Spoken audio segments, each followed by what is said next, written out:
Hello friends, hi, good morning all of you. आप सब कैसे हैं? तो स्वागत है आपका हमारे यूट्यूब चैनल पर।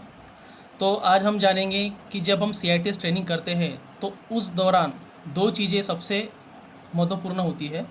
सबसे पहली बात तो लेसन प्लान होता है हमारे इसमें, और एक आता है डेमोस्ट्रेशन प्लान। ठीक है? तो जब भी हम सीआईएसटी ट्रेनिंग करते हैं तो इसमें जो जो दो चीज़ होती है, लेसन और डेमो, ये सबसे इम्पॉर्टेंट चीज़ है। ओके? तो सबसे पहले हम जानेंगे कि लेसन प्लान होता क्या है। देखिए, अकॉर्डिंग टू सिलेबस के हिसाब से हमको फर्स्ट प्रिपरेशन लेसन प्लान दिया जाता है। उसके हिसाब से हमको जब हम क्लास में जाते हैं प्लान पढ़ाने के लिए, तो हमको ये प्रिपेयर करना होता है। जब भी आप सीआईटीएस ट्रेनिंग के बाद कहीं पढ़ाने जाओगे प्राइवेट आईटीआई में, तो यही आपको ये प्लान सबसे इम्पॉर्टेंट चीज़ काम आता है, यानी लेसन प्लान और डेमो प्लान। लेसन प्लान क्या चीज़ होती है? जब आप प्रोफेशनल नॉलेज लेते हो यानी ट्रेड थ्योरी का, तो उसके अकॉर्डिंग आपको ये प्लान तैयार करना पड़ता है। दूसरी बात, जब आप उस ट्रेड थ्योरी के माध्यम से जो नॉलेज लेते हो किसी इंस्ट्रूमेंट का, तो वो इंस्ट्रूमेंट के माध्यम से आपको डेमो प्लान तैयार किया जाना पड़ता है। ठीक है? तो डेमो प्लान हम बाद में देखेंगे, सबसे पहले बात देखेंगे हम लेसन प्लान की। तो आपको लेसन प्लान का ये फॉर्मेट दिख रहा है। ठीक है? जो भी आपका एक टॉपिक जब ख़त्म होता है, जैसे कि मान लीजिए हमारा फिटर में एक कॉम्बिनेशन सेट होता है। ठीक है? जैसे कि हमने क्लास में कॉम्बिनेशन सेट के बारे में आपने पढ़ लिए हैं, तो उसके बाद में आपको एक प्लान तैयार करना होता है उसी चीज़ के बारे में, जैसे कि आपको फॉर्मेट दिख रहा है। ठीक है? तो क्लास में जाने से पहले हमको ये प्लान तैयार करना होता है। ठीक है? आइए हम देखते हैं इसके बारे में। आपको सबसे पहले इधर दिख रहा होगा नाम, आपका पूरा नाम इधर लिखना होता है। उसके बाद एडमिशन नंबर जो आपको इंस्टीट्यूट से दिया जाता है एडमिशन के समय, वो आपको डालना है। यूनिट नंबर क्या है, सबसे पहले बताना चाहूँगा आपको। यूनिट नंबर में आपको जब आप सिलेबस ब्रेकअप बनाते हो शुरुआत में, तो ब्रेकअप में आपको हर सिलेबस में यूनिट तैयार करना पड़ता है। तो हर यूनिट में कम से कम 7 से 8 चैप्टर उसमें इंक्लूड हो जाते हैं। तो वो यूनिट में आपको एक एक नंबर दिया जाता है। जैसे कि हमने अभी सिलेक्ट किया है कॉम्बिनेशन सेट, तो कॉम्बिनेशन सेट हमारा मान लीजिए थर्ड यूनिट में है, तो अकॉर्डिंग टू ब्रेकअप सिलेबस इधर थर्ड यूनिट हमको लिखना है। ओके?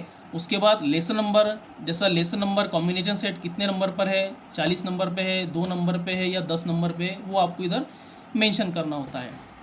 ओके? नेक्स्ट आपका इसमें ट्रेड लिखना होता है। जैसे कि हमारा फिटर ट्रेड है, तो इधर आपको फिटर डालना होता है।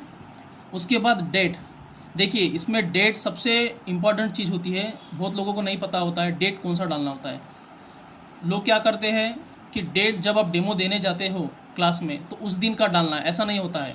अकॉर्डिंग टू सिलेबस ब्रेकअप के हिसाब से आपको उसमें डेट डालना होता है, यानी जब आप क्लास में जाते हो तो उसका 2 दिन 3 पहले का डेट आपको इधर डालना होता है। मान लीजिए आज का डेट है 3 मई, तो आपको 3 मई न डालते हुए इसमें आपको डालना है 30 अप्रैल या 29 अप्रैल। लेसन प्लान का मतलब वही होता है कि आपको क्लास में जाने से पहले वो प्लान का डेट इधर डालना होता है। Okay, understand? नेक्स्ट होता है टाइमिंग। अकॉर्डिंग टू सिलेबस इसमें टाइमिंग डालना होता है। मिनिमम क्लास होता है 45 मिनट से 1 आवर तक आप इसमें ले सकते हैं। ओके, देन फर्स्ट पॉइंट आता है मेन, ये मेन पॉइंट हो गया हमारे ऊपर का। ठीक है? फर्स्ट पॉइंट आता है प्रिपरेशन। प्रिपरेशन में अलग अलग पॉइंट दिया हुआ है, जैसे कि हम देखेंगे इसमें टाइटल। टाइटल क्या होता है? जो आपने टॉपिक सिलेक्ट किया है वो इसमें डालना होता है। जैसे कि हमने क्या सिलेक्ट किया था, इधर हमारा कॉम्बिनेशन सेट, तो हम इधर लिखेंगे कॉम्बिनेशन सेट, ये होगा टाइटल। सबसे इम्पॉर्टेंट चीज़ आती है इसमें ऑब्जेक्टिव।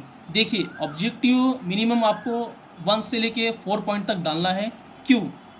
अकॉर्डिंग टू आपका जो टॉपिक है उसके हिसाब से ये ऑब्जेक्टिव रहते हैं। जैसे आपका टॉपिक ज़्यादा बड़ा है तो आपको कम से कम 4 ऑब्जेक्टिव लेना है।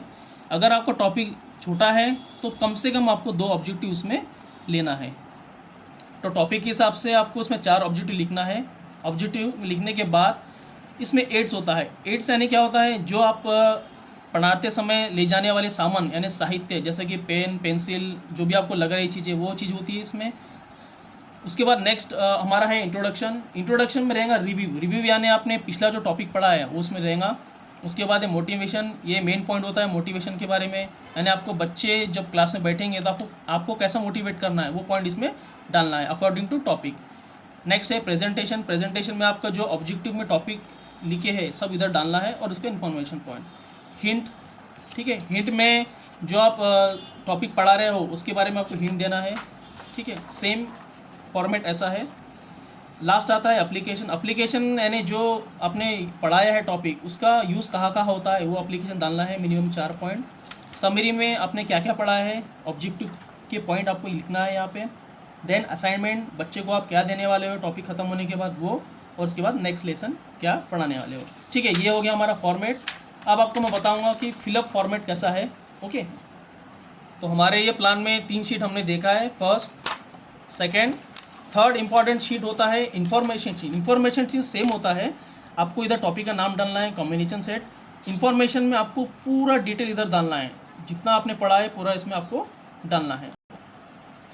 तो देखो हमने इसके पहले ब्लैंक पेपर देखा था, अभी हम फिलअप वाला देखेंगे। इस तरीके से ये फिलअप होता है। देखिए जैसा कि मेरा नाम लिखा है इधर में, एडमिशन नंबर है, लेसन नंबर है, ट्रेड, डेट और टाइम 45 मिनट्स मैंने इधर लिया है। टाइटल का नाम कॉम्बिनेशन सेट, इसमें मैंने 4 ऑब्जेक्टिव ले लिया है, ठीक है, 4 ऑब्जेक्टिव हिसाब से। उसके बाद रिव्यू यानी पिछला टॉपिक जो पढ़ा है मैंने इधर लिख दिया हूँ, डायरेक्ट टेस्ट इंडिकेटर। मोटिवेशन, देखिए मोटिवेशन एक बार देख लीजिए क्या लिखा है मैंने। Combination set is a multiple for measuring and marking instrument, यानी कॉम्बिनेशन सेट क्या होता है, एक मल्टीपर्पज़ मेजरिंग इंस्ट्रूमेंट होता है, ठीक है। यानी इससे बच्चों को क्या हो जाएगा, जल्दी समझ में आ जाएगा, हिंट आ जाएगा। ऑब्जेक्टिव के हिसाब से सेम टॉपिक मैंने यहाँ लिखा है, जैसा इंट्रोडक्शन, उसके बारे में इंफॉर्मेशन शॉर्ट में। स्पॉट हिंट क्या दिया है मैंने, चार्ट, इसमें चार्ट भी बनाना होता है, चार्ट के माध्यम से आपको बच्चों को हिंट देना होता है, ठीक है। उसके बाद नेक्स्ट है सेम ऑब्जेक्टिव के पॉइंट इधर लिखा है मैंने, जैसा यूज़ ऑफ कॉम्बिनेशन सेट, उसका इन्फॉर्मेशन है, सेम पॉइंट है इधर में, टॉपिक है। एप्लीकेशन देखो कहाँ कहाँ इसका यूज़ होता है कॉम्बिनेशन सेट का, 4 एप्लीकेशन इधर लिखा हो मैंने, जैसे कि पहला एप्लीकेशन है जनरल लेआउट वर्क, ठीक है। दैन समरी में जो हमने इधर ऑब्जेक्टिव लिखा है ना, वही ऑब्जेक्टिव आपको इधर यहाँ समरी में डालना होता है, 4 पॉइंट। उसके बाद then assignment, okay. Next lesson, last page हमारा थर्ड इन्फॉर्मेशन शीट। देखिए इसमें यूज़ ऑफ कॉम्बिनेशन सेट, इसका पूरा इन्फॉर्मेशन यहाँ मैंने लिखा है। तो मैं आशा करता हूँ कि आपको लेसन प्लान कैसा तैयार किया जाता है ये समझ में आ गया होगा, ओके। तो हम नेक्स्ट क्लास में हम देखेंगे डेमोन्स्ट्रेशन के प्लान के बारे में, ओके।